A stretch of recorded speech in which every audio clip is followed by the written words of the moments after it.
undergo growth process, that is they keep on multiplying the number of cells, and ultimately because so many cells they get accumulated at the place, and the size of the individual or body part or the living being increases. This increase in size that we observe from outside is called development. You may have seen, you may have planted a small plant, a sapling into the soil, and after few days you can see the size of the plant increases, right?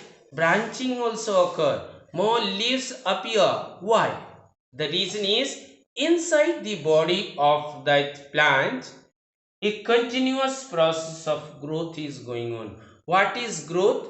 Growth is adding more and more number of cells by the process or by the activity of cell division. Cells divide and multiply the number of cells. And as the number multiplies, more number of cells accumulate, get collected at one place, and the size of the individual increases. This increase in the size of the individual that we notice from outside is called development.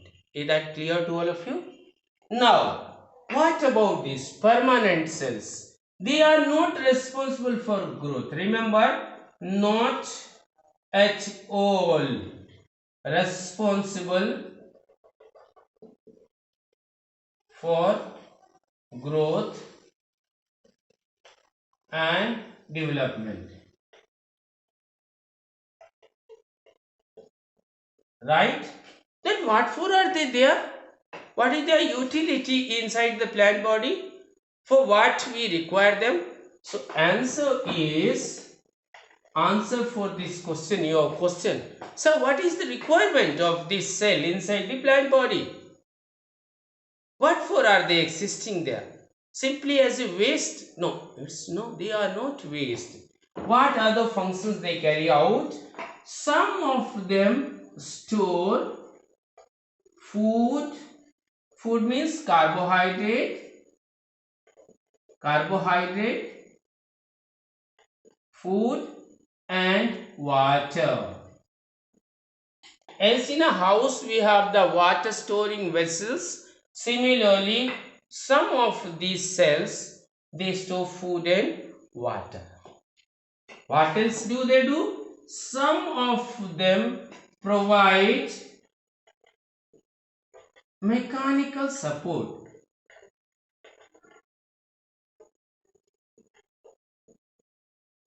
Support to plant parts.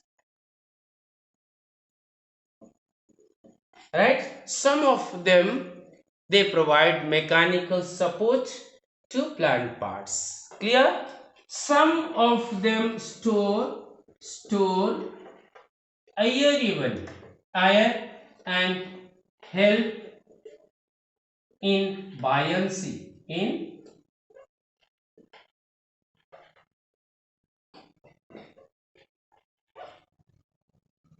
aquatic plant. That means help in floating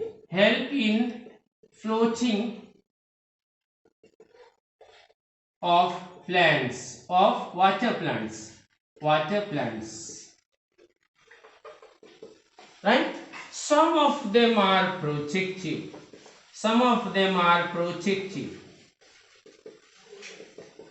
they protect the part. Some of these tissues they protect the parts, right? Some of them are protective, and some of them they help in carrying out, some of them help carry out physiological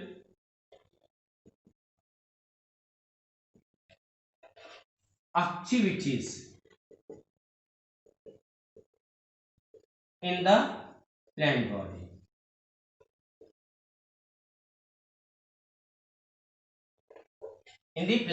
Right?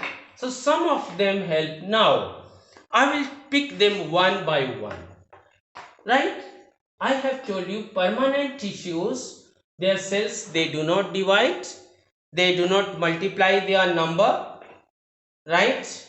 And hence they do not undergo or do not function as growth function, and ultimately no development if no growth. So what is their utility? Some of them store food. You may have eaten apple. Inside the apple, the part of the apple that you eat is a permanent tissue, right? It is simple parenchyma. Simple parenchyma. I will come to the names of this after this topic, after finishing this one. So simple parenchyma, and it helps store the starch, that is carbohydrate, and water inside that food. Then you see in potatoes, you may have seen the potato tuber inside, the structure that is used in our curry, that is simple parenchyma, right? Then some of them provide mechanical support. In the previous class, I have told you about the leaf base.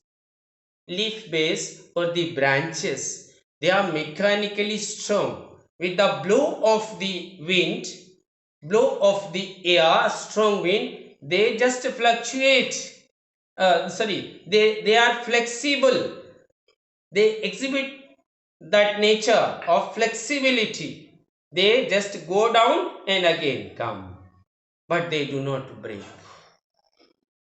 You see, this kind of mechanical support to the leaf base, to the branches, is provided by the permanent tissues, right?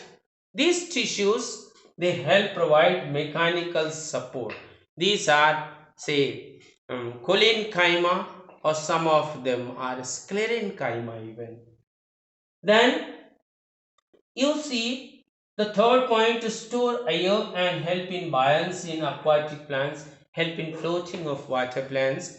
So here you see some of the parenchyma cells, they have very big, large intercellular spaces, and in these large intercellular spaces are filled with air, and because of presence of air, the volume of the plant part is bigger, and is and it helps in floating of these plants on the water surface. These are simple parenchyma that turn into aerenchyma. We recognize them as aerenchyma, right? Some of these parenchyma, they contain chlorophyll in them, and they are called as chlorenchyma.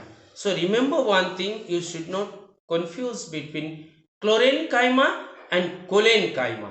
I will discuss about them later in the next topic, right? So chlorenchyma and cholenchyma, they are not the same, right?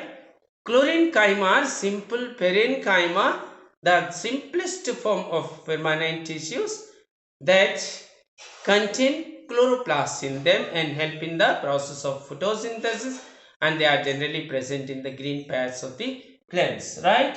Then comes the protective nature. You may have seen the potato peel, we peel out, the banana peel, and then apple that we peel, then orange peel. In the peels, in the skin of these fruits, the permanent tissues are present. Some of them become so hard, these permanent tissues, they appear to be very hard and wooden, fibrous, as in the coconut shell you may have seen. Is very hard. It is not easy to crack a coconut, right?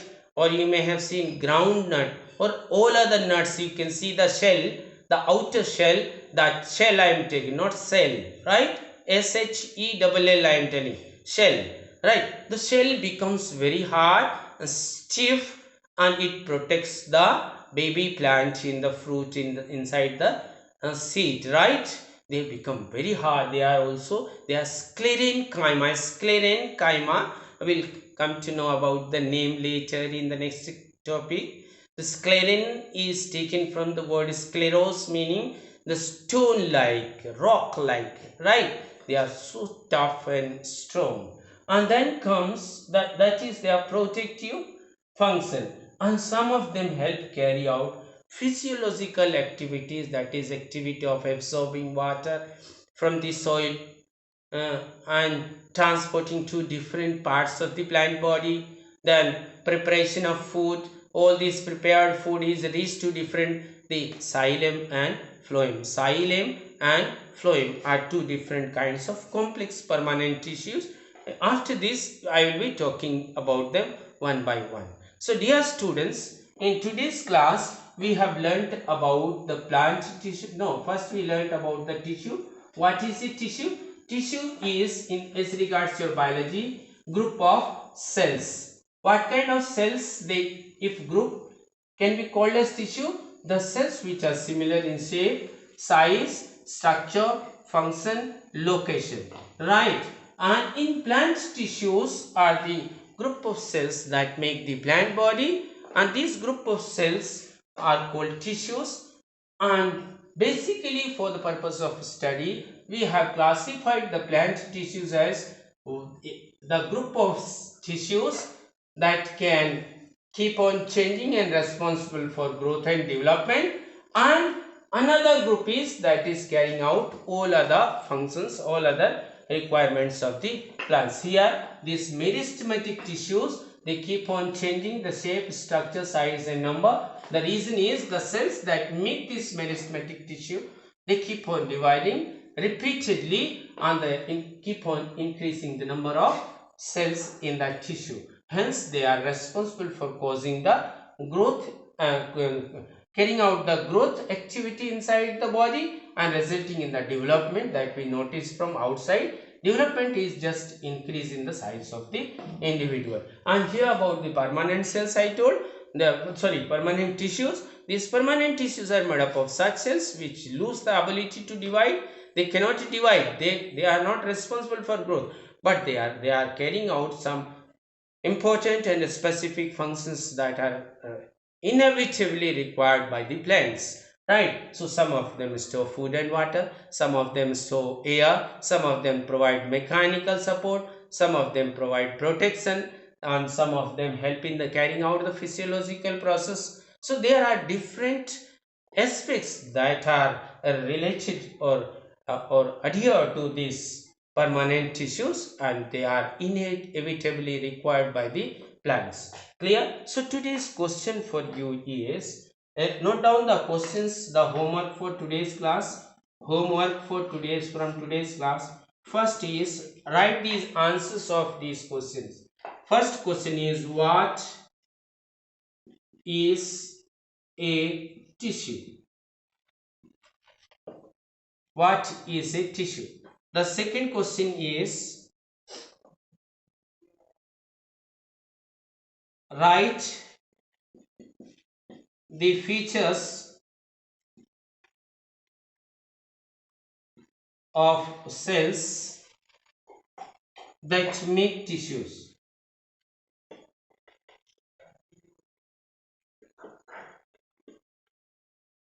Right? The third question is, name two types of plant tissues. The fourth question is, what is meristematic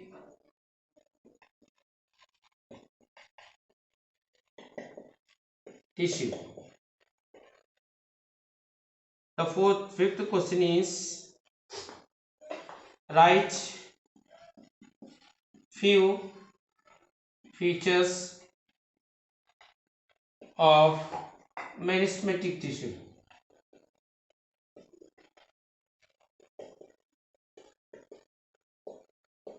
The sixth question is, all these questions answer you have to write in your copy. This is your study material, right? So you write this question, its answer, all from this lecture only you will be getting all everything. So write few features of meristematic tissue, right?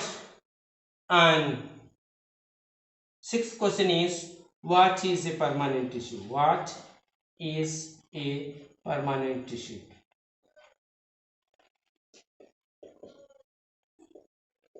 What is a permanent tissue? Write different functions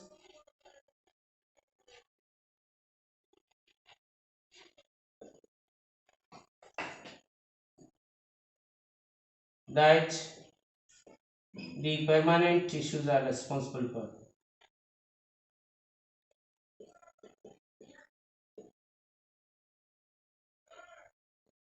Are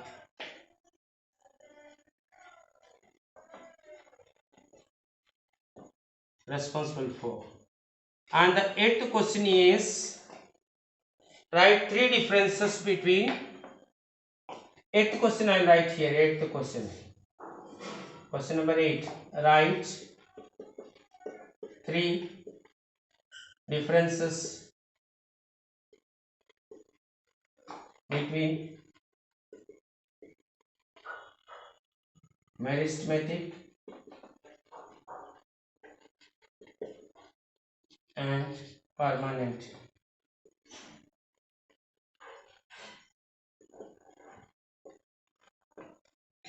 Right? So dear students, here you have 8 questions to answer, right, in your copy. Today itself, today the date is 29/4/21, class 7th biology, for all the sections A, B, C, D, E, right? You will write the answer of these questions in your copy. Just see this video and then try to write the answer of all these questions. If you can't get anything, if you have not followed anything, try to visit the live class also, right? You should be present, you must be present, not should be present in the live class. And live class is taken as per the schedule that is provided from the school. Your class teachers may have given you. So according to the timetable, we will be going on with the live classes. For live classes, you are already given the timetable. So be present in that, and you can just watch this video. And if you develop a doubt, forward it to me, or you can call and ask me. Right? I think all of you have my number. Okay, thank you. Have a great day. Take care.